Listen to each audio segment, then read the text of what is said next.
Welcome back, everybody, to another episode of the Real Talk Uncensored podcast. I'm your host, August Witt, and our guest today is Sergeant Joel Kraus.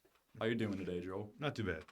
So my first question for you today is kind of just tell me a little bit about yourself and how you and why you decided to become a sergeant or a cop to begin with, I'd imagine.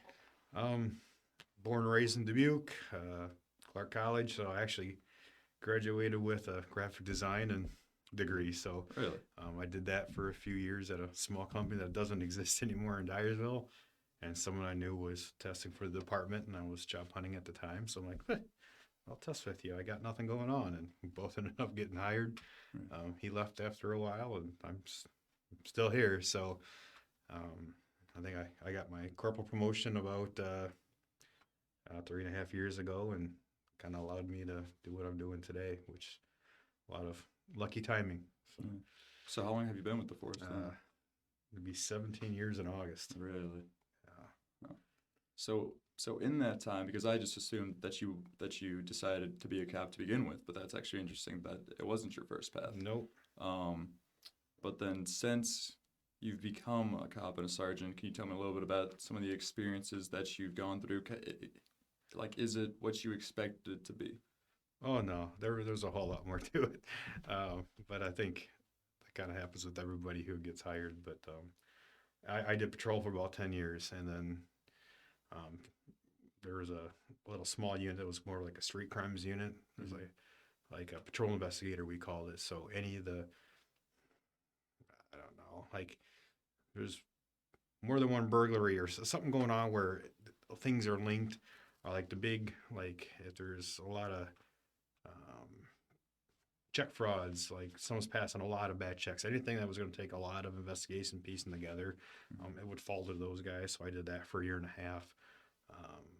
Worked a lot of cool cases, did a lot of cool stuff, and got side moded to our community policing unit. So guys in the yellow shirts, the bike cops, I did that for 2.5 years. I'm going to silence this. And then while I was in that, the crisis intervention was something that we were doing on the side in our free time. So myself and Lieutenant McTagg now, he got that up and running. So I was an officer, he was a corporal, and then he got promoted. We both got promoted at the same time, so I kind of took his spot in the bike unit. Gotcha. So I took over his crisis intervention duties. So he kind of set the path, and then I expanded it with a lot of tracking and data, which kind of got us our grant for full-time spots that we got now. So I went from the bike unit to still the same COP unit, so we're not part of patrol, but it's just our little team. So it's kind of been the path. So hopefully it's something that sticks around, and it gives other officers an opportunity to do something different as they find their path through the department. But it's a rotating position, so I'll rotate out in 5 years, give or take. And Brendan Nugent, his is a 3-year rotating position. That's interesting.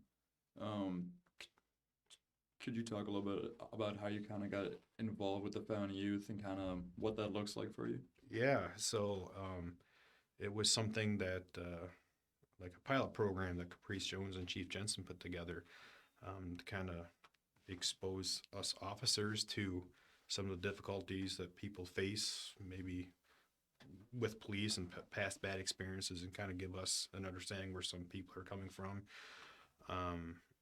So it was, I can't remember how many of us, maybe 10-ish or whatever, several of us. And then I was like, I can't remember how long that was. It was like either 8 weeks, like once a week.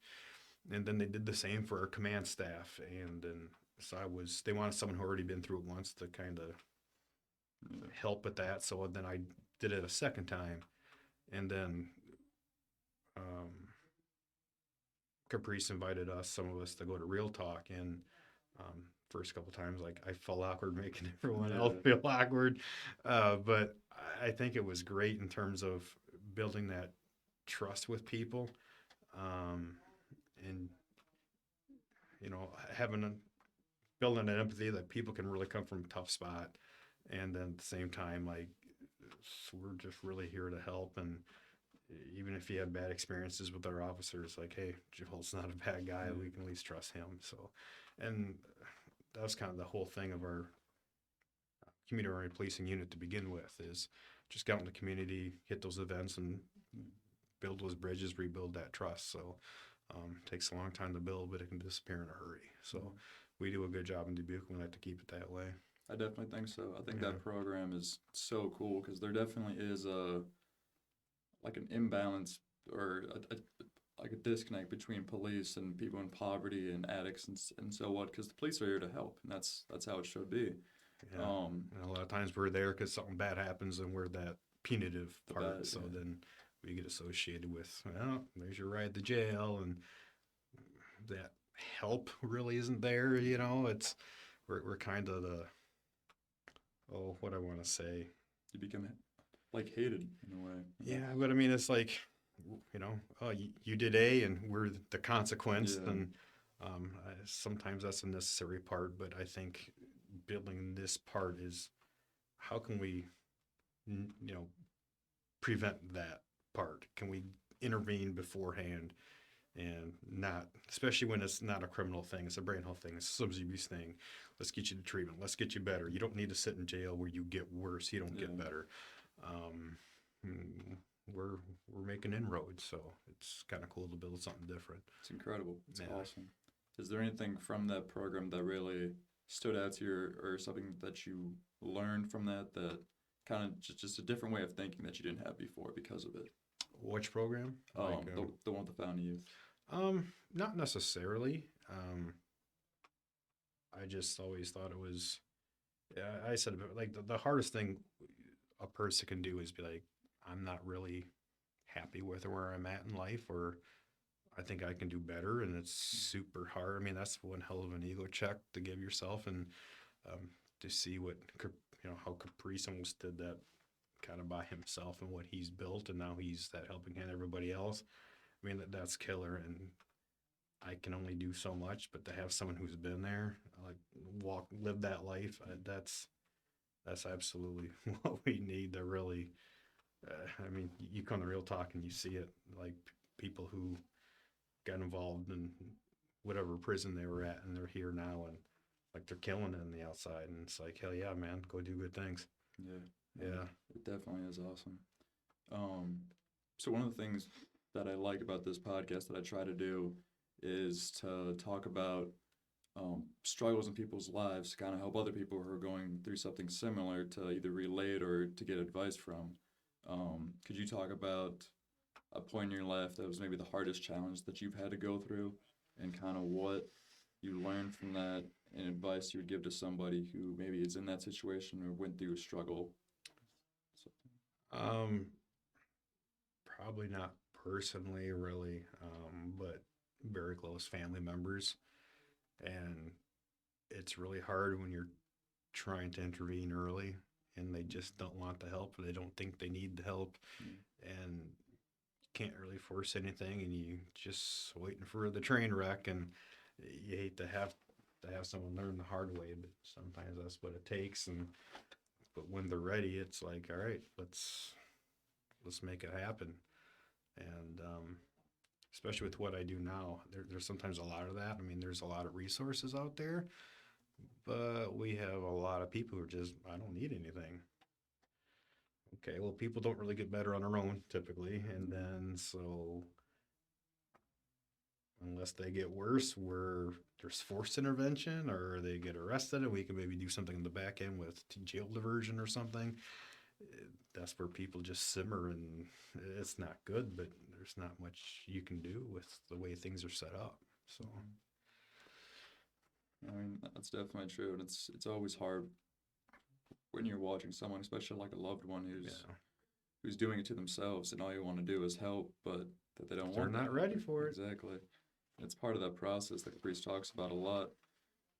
And one of the main things that I've really learned from talking with people through this podcast and just through experiences with life is when you have someone who's in that situation, they don't want help. Really, the only thing you can do is just keep trying to just show them love when they do want it, and when they just practice as much as you can, but also not pushing too much either. Yeah, it's kind of a fine line sometimes, but just like you got to do you. And maybe I can't be as close as I want to be right now because I can't have you drag me down. But at the same time, I'm here when you're ready. So it's kind of a interesting walk to walk to take a little bit. Yeah. Um, so another question I have for you is if there's anything in your life so far that you regretted doing, and kind of so if you could give advice about something that you regret that you wish you could have done better, or worked harder, or just regretted doing in general. I mean, nothing huge. I think I mean, there's times that things could have went south, but they worked out good. And sometimes it's like, oh, that wasn't because I did the right thing. I was just lucky. But, um, I'm kind of one of those guys that at night, like you're in bed, you're like, I wish I would have said that different. I wish I would have done that different. But anything big, there really isn't. I guess I was lucky, young, having good supports. And then when I found martial arts in my teens, like my instructor kind of became my second dad. And then, that was a very structured environment where, your attitude is just as important as, I guess, your physical skills, so to speak. So that was another thing that I was among good peers, so to speak, and good camaraderie. I had good influences. So, but that's a good example where, what if that wasn't the case? What if that was different? I very well could have been on a completely separate path. So, I remember my very first day in class, the guy that kind of took me off to the side and got me started, he was 4 or 5 years older than me, but he was at Loris to be an officer. So, I think that had an influence on some of us out there too that maybe weren't thinking this, but as time passed, it was like, maybe I could do that, or that might be interesting to do. So, yeah, and I that's something we see doing what I do now. It's like, depending on your personality type, depending on who you surround yourself with, that's who you kind of become. And it's people who aren't making good choices. It puts you down that wrong It path. you tend to start following, and then if you've never had to do that in junior high or high school or college, where hey, you're no good for me, we need to cut ties and go where else. If you've never had to do that, that's kind of super hard thing to do, especially when you don't have anyone else. You don't have a backup group of friends, or you're not part of this club or whatever, or something to fill that hole. Like, people don't, and they just follow them, and it's not good. But again, you can say it, but no one's gonna until they're ready for it. I mean, that's definitely true. I mean, I think that's one of the reasons why they're like people that end up doing things that are just hurting themselves. It's because that's what they were taught, and they never were able to get around good influences in life and good support groups. And sorry about that. And I mean, it kind of makes me thankful for all the things that we have in Dubuque, like the Salvation Army, just places where kids can grow and learn from peers that want the best for them. Yeah. And I think we need more things like that to help people in poverty who don't have those options. Yeah, whether it's Boy Scouts or exactly. Or church, or if that's your thing, whatever it is, it's interesting. But for those who had never had it before, it's like, this is what Fountain of Youth is for them now. It's like, I found a place where people have been down the same road I have, similar struggles, and just the positive attitude. It's like, hey man, you kick this ass, you can still kick an ass. Like, you got this. Like, it's awesome. And and like, my spot now is a lot of out of the box thinking. Like, what else can we do to help get in there? And this has really been one of the referrals I make to people. Like, really encourage them. Trust me, like, just give it a shot, But yeah.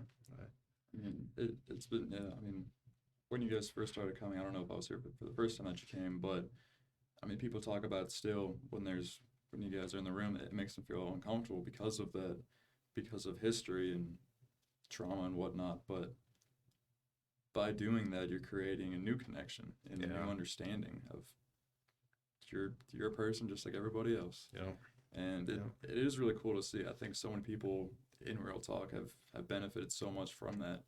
And I mean, I think you see it, and it's only doing good. yeah, so yeah, Caprice knows what he's doing. Yeah. I gotta hand it to him. That's for sure. He, everything he touches turns to gold, it seems like. Yeah, well, hopefully it continues. But yeah, it's like you can see it. And it's like I'm not here to, like I feel I hate making people feel so awkward. And again, it's like all this getting past this crap because you're just, I don't know, no one knows me. They just know cop and associate that, especially if they've had bad run-ins. But it's kind of part of what we do. We just build past it. And if you hate everyone else, but you're so with me, then just go direct with me and we'll work the problem, man. It's all good. So, what do you do? That's the best attitude to have. One of my last questions for you is maybe worded a little wrong, but what is your ideal relationship as a cop to the community, and kind of what can the community and the police force do to kind of make the best connection possible, do you think? Like what ways can we both strive for Yeah, that? honestly, I think it's just getting to know each other, so to speak. One of the things that I've been involved with for a lot of years in the community policing unit was our Citizens Police Academy. What's going on now? I think we're 3 or 4 weeks in, but 10 weeks or so, and it's once a week for 3 hours, and we cover various topics. And every time we've had various people from all walks of life go through, and it's always something they learn. They're like, oh, because typically wherever we get our information from, it's like Facebook or TV, and it's all wrong and it's all crap or something. Or my buddy said this, so I just believe it. And it's like, I have to be careful of that. But I mean, we cover the gamut between like use of force and like why we do what we do, and what case law governs what we do, and what Supreme Court ruling holds us accountable if someone oversteps their bounds, and to anything like explain the inner work, like the divisions of the department and what we do. And I mean, it covers everything, and I think people find that really beneficial, especially like our hands-on defensive tactics nights where we do some basic techniques or whatever, and especially the use of force stuff, because that's where you get a lot of the questions of like, oh, what about this, and why can't you do this, and why don't you just shoot people, the leg, or you hear that all the time. But it's when you have time to really explain why things are the way they're like, okay, I get it now. And I don't think people really had an avenue to, it's not like there's a live chat where, chat with Dubuque PD and you can just ask stuff. But I think like just being involved with working with other places like Dream Center, and honestly, just going on calls is nice. Kind of even patrol officers, it's like if you just take the time, and some days you can't because you're running crazy, but there's days that you can literally like take time and just really explain why. Because I mean, that's kind of a basic human. I just want to understand what's going on and why. You can do that. I think it goes a long way to kind of quell that misunderstanding. And well, I don't know, they just did this. It's like, oh, we just don't typically do stuff for no reason. Like, I mean, our agencies was like one of the first accredited agencies in Iowa. So that's a big, actually, we're going through a reaccreditation process now. It's a national agency, but we have to basically show that our policies match like the national best standard. And here's the proof that we show we can meet that. And there's only a handful of agencies in Iowa that have accreditation. So I think that's a lot of things people maybe in the city don't know, but the department's held itself to a high standard for a long time, and kind of pride ourselves in that. But I mean, like ride-alongs, people can do a ride-along for 4 hours once a year. Really? I always like taking riders. Because, I mean, some days are just boring and there's nothing, and you kind of make your own work. And then there's some days you're going from call to call, and they're like, well, why and what? And you try to explain it, and but I always enjoyed it. Or especially for younger ones, we have like anyone, I think it's high school or junior high. Let's one or two, at least high school. There's like police explorers, so that's like once a month where they meet, and it's kind of like a junior citizens police academy, so to speak. Then we have our internship for college students, like a paid internship, or so if they're thinking maybe exploring this area a little bit, um, our community resource officer, so that you're paired up with somebody and um, you can go hands on a little bit and you learn how to do the paperwork and I mean it's under my name so I try to review it and everything but you're literally doing stuff so it's a really hands on and we've had people like yep this is it and people like no not for me but that's the beauty of it learn now versus you go through academy get on and then you invest 6 months to be like no because it's different. I mean I remember my first day, like by myself. I'm like, man, I can't believe they're letting me do this by myself. Like, it's such a learning curve. There's so much to learn, but eventually, like, I'm good. Yeah. I mean, you just taught me so much there. There's so much I just learned. I'd actually be interested in doing like a ride along one day just to see how it is. Not that I'm interested in becoming Do a it. cop, but Hop on. Yeah, and I'd love to do it. and honestly, it's anyone in the public. So I took friends, I took family, Right. I take just when I was on patrol. Yeah, yeah. So like we have a bunch of chaplains, and once in a while, it's like, yep, hop in, let's go. Just so they can come down and stay connected. But yeah, let me know. That's so cool. And it's cool too how you talked about how like while you're in academy and um in the programs just learning more about when to use force and whatnot like that and it's that's so cool how that really is becoming a part of the program and Yeah, taught I even mean, better I mean that's how you have part of the bad rep is because of people that use excessive force and the fact that you're you're striving yeah, to be the best that you can be and, is great to hear. and that's what's part. I agree about the use of force night at the Citizens Police Academy. 'Cause you can really flesh that out because it really comes down to a handful of Supreme Court cases, like the big ones, Graham versus Connor. Mhm. So, like, what's the severity of the crime? So I can use, versus a murder that just happened versus a petty shoplifting. Yeah. I can't do the flying elbow drop on the guy that just did the Yeah. petty shoplifting. A little above and beyond what honestly. And so, severity of the crime, what level of threat do they pose? Mhm. So, again, a little old lady that just stuffed a candy bar in her pocket and shuffling down the street doesn't pose much of a public threat versus that guy that's armed with a rifle and popping off rounds at anybody that gets close to him. And then the last one would be what type of resistance, like, are they trying to avoid, like, how are they trying to avoid arrest? So with those three things, like those three guidelines are what you use where you can kind of gauge what you can do. So, and like the three types of resistance that people go off, are they passive, kind of like a limp protester? You're not really going to be able to do much on that versus someone who's like actively resisting, let's say holding on to a steering wheel and just not letting go. I'm not hurting anyone, but I'm not letting you do anything. So, and then the last one would be assaultive whenever they're kind of putting their hands on us. So we're allowed to go one level above what they're doing. Again, to gain control quickly because the longer something goes on, they get hurt and we tend to get hurt and we don't want anybody to get hurt. So for criminal cases, those are the Graham versus Connor's the big one, and there's other stuff out there, but and then I you always get the question, well, why don't you shoot him in the leg? And deadly force is its own thing, but people always ask it, and honestly, if for those who ever shot handguns, like I never shot a handgun until I had to for the job, and you learn, and sometimes it's hard enough to hit what you're aiming at for whatever reason versus like a moving target. So that's why you're just aiming for the biggest target because you don't want to miss and then hit somebody else. Right. So now when you're talking about an arm or a leg, just something a third of a quarter the size of the big easy target, Right.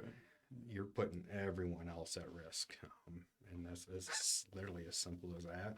Mm. So, shooting guns aren't like at Hollywood where you can go horizontal through the air, one hand stuff, and knock people off a mile away up a rooftop or something. Like people who shot, it's it can be difficult. So you want to, and we're accountable for every use of force we have. So every shot fired is its own use of force, and if I do something irresponsible or stupid or injure somebody else, I'm held accountable for that.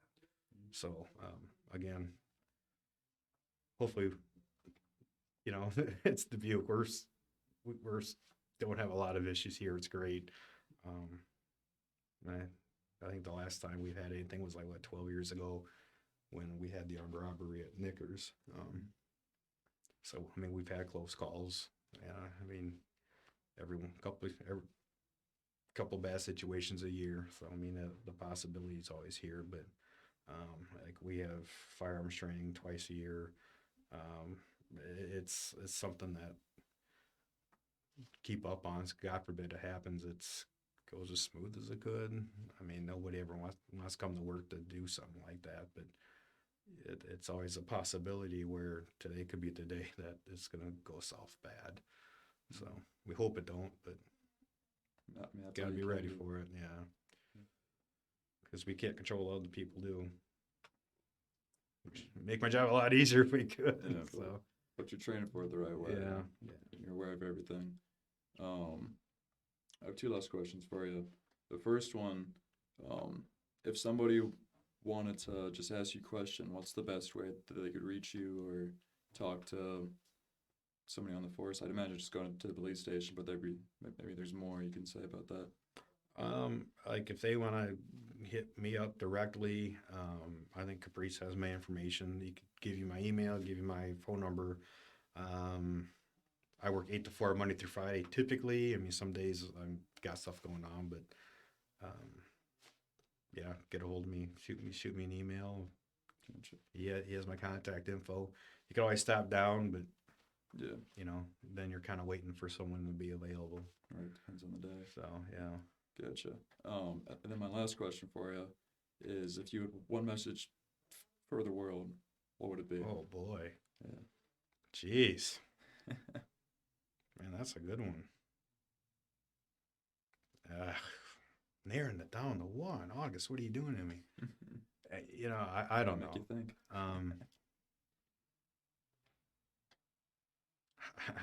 I'm kind of a man, can't we all just get along kind of a guy? Yeah. So it'd be nice if that was the case where you didn't need police, ideally, but fortunately,